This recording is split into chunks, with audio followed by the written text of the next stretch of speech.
Let us discuss about the last session class, that is rules of accounts. Already we are learning our part A of rules of account. First one is personal account. Again I am repeating. Why I am going to repeat the same class now? Because of these rules are relating to each and every rule. So that's the reason only I am repeating the class once again. No need to get bored and no need to get clear about this concept. Why I am again repeating the concepts. So let us start the first one, personal account. So whenever we are going to generalize any transaction into journal entry procedure, each and every journal entry must be follow these three rules. So whenever we are going to write or to use the personal account in financial transaction, definitely the transaction is must be relating to name of the person. Name of the person is nothing but Ravi, Sai, Kishore, something. The person names are there in financial transaction.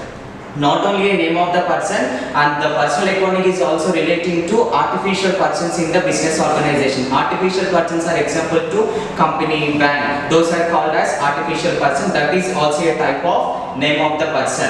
In personal account there are two accounting systems. The first one is debit system and second one is credit system. In personal account we have to write debit side receiver, in credit side we have to write giver. So identification of personal accounting, various financial transaction. Then come to the example, purchase goods from Ravi. I am repeating the example, purchase goods from Ravi. So we can identify the personal account. It's relating to name of the person. In our transaction, Ravi is a person. Right, it is clear ma? Ravi is a person. The transaction is goes to first rule, that is personal account. So now we can identify is the receiver or giver. Then we have to, where we have to enter debit or credit. So that's the indication. From Ravi is nothing but we are purchase goods from Ravi. So Ravi is giver. So Ravi is giver. Giver goes to credit side. So that's the indication about the personal account, and purchase always debit. So once a transaction goes to credit and remaining transaction is always debit. When whatever we can identify any rule, then automatically next word is goes to as a debit or credit. That's the example. Again I am giving the concept, because why again and again I am repeating, because of this is the basic concept. Without knowing the basic concept we can't able to do any accounting process in our subject. So the first rule of account, personal account, it's relating to name of the person. Name of the person is identified into two types, physical and non-physical. Physical is nothing but transaction is relating to particular name of the person. Example, to sold goods to Ravi, received cash from Suresh, some of the examples. And also it includes artificial person. Artificial person is nothing but purchase furniture from X company, sold goods to Y company. Y company is also a part of artificial person. And also deposit cash into bank, received check from bank. So those are called as artificial person. So whenever we are going to use personal account in our financial transactions into journal entry process, definitely the personal account is have to follow two conditions. Condition is nothing but debit system and credit system. In personal account, in debit side we have to write receiver name. In credit side we have to write giver name. How we can identify the transaction is relating to personal account, then how we can give a chance to enter the transaction is debit or credit. So that's the basic example. Purchase goods from Ravi. Purchase goods from Ravi, we have to know the transaction is there, the name of the person or not. We can identify Ravi is a person. So person is there, so we can use personal account and satisfy the two conditions. So Ravi is giver. So according to personal account, giver is always credit side. We can credit the Ravi. Is it clear ma? Then after purchase or any other expenses always goes to debit side. Any one we can identify that is credit or debit. We can identify the debit, the next transaction goes to credit side. We can identify the credit and the next transaction is goes to debit side. This is the first rule of accounting, that is personal account. The next rule of account is real account. Real accounting is relating to sales as well as assets. Assets is also called as properties or any valuable premises in our business organization. Then there is also two conditions. The real accounting is also have two systems to identify the transaction where we are going to transfer into debit or credit. So come to the real account rule, that is debit system as well as credit system. In real account In debit side we have to write what comes in. In credit side we have to write what goes out. How we can identify what comes into our organization or what goes out to organization? There is also one example. Sold goods for cash. We are selling goods for cash. So sales is nothing but goes out. Again I am giving an indication to identify the real account which are comes in, which are goes out. Sold goods for cash means we are selling goods for cash. That is the reason we can identify sales is goes out. So goes out is there in credit side. So it will represent as credit. Whenever we are going to sell, automatically we will get cash. Cash in terms of return. Return means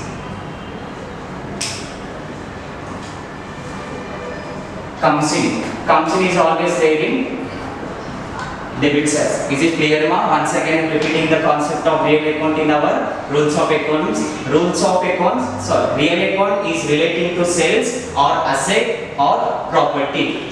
In real account again we have two conditions. First condition is debit system. Second condition is credit system. In real account debit side we have to write what comes in. In credit side we have to write what goes out is most important. Then how we can identify the transaction is relating to real account or not. That is the indication. I am giving an example. Sold goods for cash. We can identify the first rule, that is personal account. Here we don't have any name of the person as well as artificial person. So we can cancel personal account. Personal account we can cancel in second transaction and come to the second condition, that is real account, that is nothing but sold goods for cash. Sales, it is a part of goes out. Whenever the sales are goes out, it comes to credit system of real account.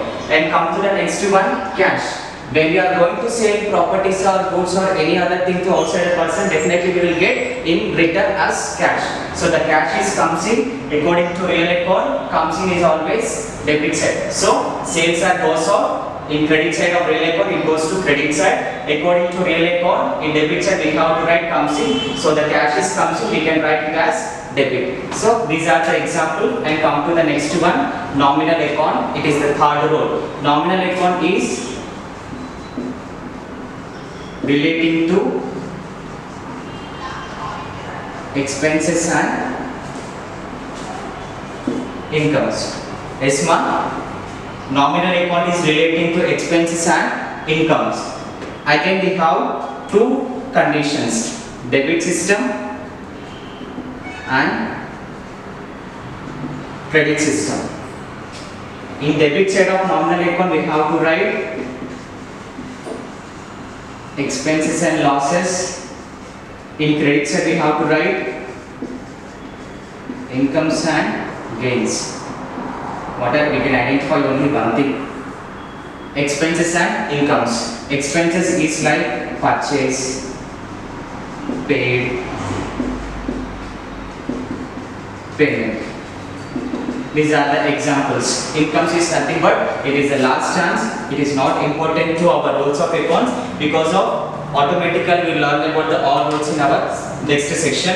And nominal accounting is relating to expenses and incomes. So expense is nothing but purchase of machinery, paid wages to workers, paid salaries to manager, as well as payment made to bank, payment made to bank through check. These are the examples to nominal account. Nominal accounting is having two conditions, debit system and credit system. In nominal account, in debit side we have to write expenses. Expenses are example purchase, paid, payments. And next one, credits, we have to write only incomes. Incomes is the third part of rules of accounts. We don't want to find out, it's not mandatory, it is a basic concept only. Again I am giving an example to this nominal account. Example,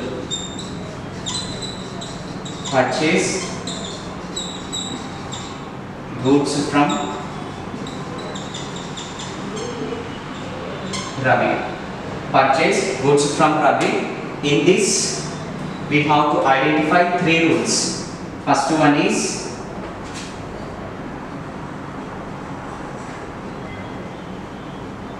personal account, real account, nominal account. It is important concept ma. Whenever we are going to write the transaction into entry must be not only it must be satisfy the three rules in our present transaction.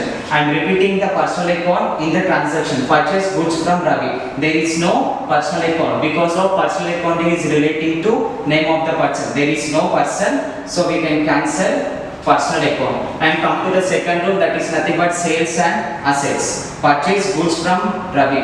Yes, sorry ma. Personal account. Purchase goods from Ravi. Ravi is a person.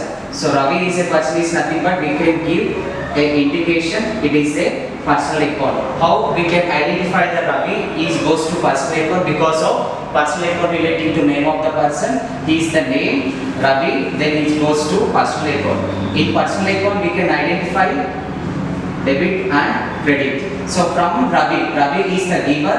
According to the personal account, giver is always credit side. So Ravi goes to credit side, we can cancel the debit. And come to the second rule, real account. So real account is relating to sales and asset. Here we don't have any sales and asset, so we can cancel the real account. And come to the next rule, nominal account. Nominal account relating to expenses and incomes.